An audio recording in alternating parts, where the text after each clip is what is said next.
ආයුබෝවන්. අද මේ පැහැදිලි කිරීමෙන් අපි කතා කරන්න යන්නේ ඇත්තටම අපේ ජීවිතයට ගොඩක් සමීප ඒත් අපි වැඩිපුර අවධානයක් නොදෙන මාතෘකාවක් ගැන. ඒ තමයි විනාඩි 10ක නිශ්ශබ්දතාවයේ තියෙන අසීමිත බලය. මේක නිකම්ම කතාවක් නෙමෙයි. අපේ දෛනික ජීවිතයේ තියෙන මේ මහා ഘോഷාකාරී අවුල් සහගත භවයේ ඉඳලා මොලේ ඇතුළාන්තියෙන්ම සංසුම් කරන අපූර්ව විද්‍යාත්මක ගමනක් ගැනයි අද අපි මේ විමසව බලන්නේ. අපි පොඩ්ඩක් කල්පනා කරලා බලුවොත් අවසන් වරට කිසිම ශබ්දයක් නැති සම්පූර්ණ නිශ්ශබ්දතාවයක් ඇතුලේ විනාඩි 10ක් ගත කළේ කවදාද? ඇත්තටම බොහෝ දිනෙකට මේකට උත්තරයක් නැහැ. මොකද අද වෙනකොට නිශ්ශබ්දතාවය කියන්නේ අපි හැමෝම වගේ ටිකක් බය වෙන දෙයක් වෙලා. නිකපට හිතන්න තනියම කාමරයකට වෙලා විනාඩි 2ක් හිටියත් අපි ඉක්මනින්ම ස්මාර්ට්ෆෝන් එක අතට ගන්නේ ඒ නිශ්ශබ්දතාවය දරා ගන්න බැරි නිසයි නේද? හරි. අපි මේ ගැන ටිකක් ගැඹුරටම හොයලා බලමු. අපේ වර්තමාන ഘോഷාකාරී ලෝකයේ දිහා බැලුවොත් අපේ දවස ආරම්භ වෙන්නෙම කන්නඩි පුපුරන ඇලෑම් එකකින්.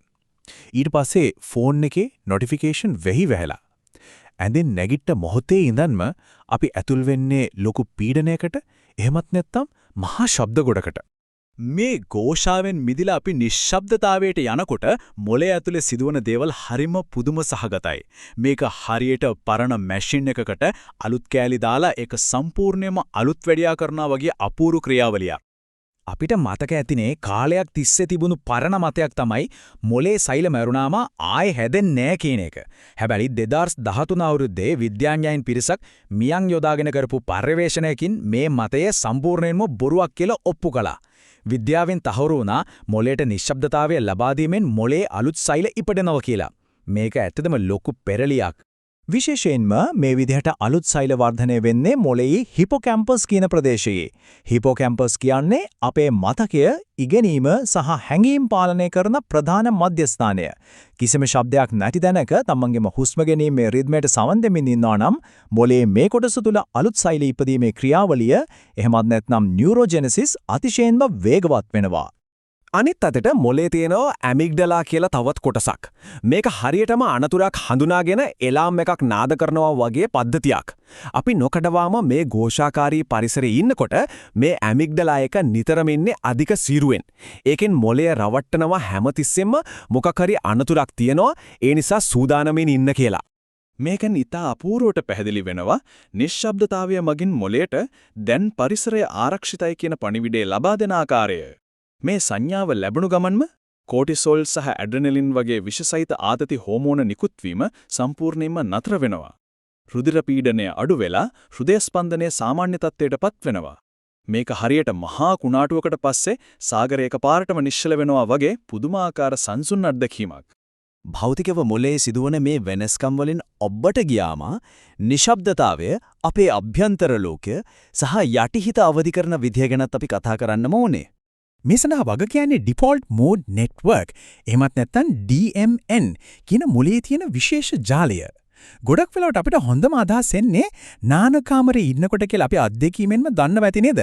ඒකට හේතුව තමයි කිසිම දෙයකට අවධානය යොමු නොකරන සම්පූර්ණයෙන්ම නිදහස් වෙලාවට මේ DMN එක සක්‍රිය වීම.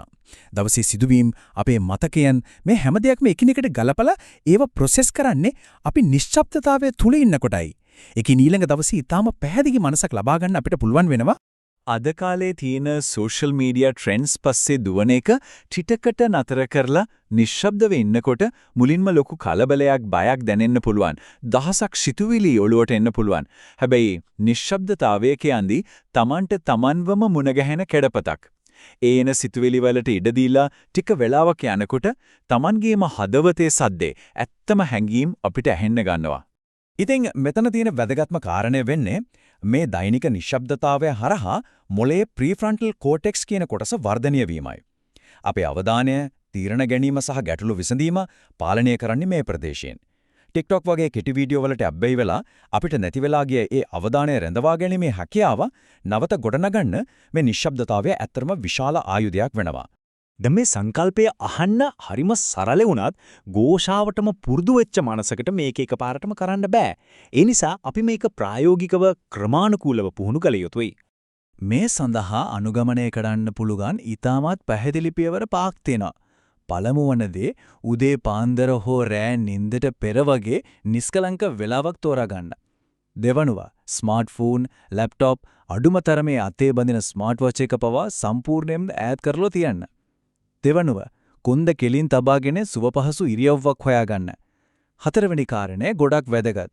මේක භාවනාවක් නෙමෙයි. ඒ නිසා සිතුවිලි පාලනය කරන්න හිස් කරගන්න උත්සාහ නොකර නිකම්ම නිරීක්ෂකයෙක් විතරක් වෙන්න.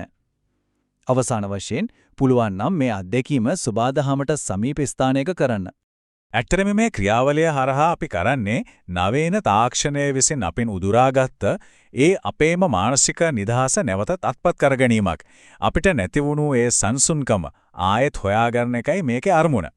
දැන් මේ තොරතුරු වල තියෙන ඇත්තටම සිත්ගන්නාසුළු දේ වෙන්නේ අතීත සහ වර්තමාන සමාජය අතර තියෙන විශාල වෙනසයි.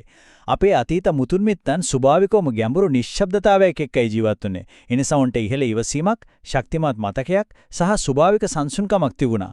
නමුත් දියුණුව පස්සේ දුවන අපේ නවීන සමාජයේ තාක්ෂණයට ඇබ්බැහි වෙලා අවධානය අඩු කරගෙන නිදන්ගත ආතතියෙන් පෙළෙනවා. ඒ කියන්නේ අපේ මානසික සාමය අපිම විනාශ කරගෙන තියනවා නේද? නිකමට හිතලා බලන්න එක දවසකට හරියටම මිනිත්තු 1440ක් තියෙනවා. මේසා විශාල කාලයක් ඇතුලේ අපේම මානසික සෞඛ්‍යය වෙනුවෙන් වෙන් කරන්න කියන මේ විනාඩි 10ක කාලය කියන්නේ ඊටමත් කුඩා. ඕනෑම කෙනෙකුට පහසුවෙන්ම වෙන් කරන්න පුළුවන් සුළු කාලයක්. ඇත්ත. මුල් දවස්වලදී මනස මේකට දෙඩිව විරුද්ධ වෙයි. මේක කම්මැලි වැඩක්, වෙලාව අපරාධය කියලා හිතෙයි. හැබැයි ඒ අභියෝගයේ ජයගෙන ඉදිරියට ගියොත් මොළය නිහඬවම ඊට ස්තුති කරනෝ නොඅනුමානයි. ඉතින් ඒ විනාඩි 10ක නිශ්ශබ්දතාවයේ අභියෝගය අද රාත්‍රියේ භාරගන්න අපි සූදානම්ද?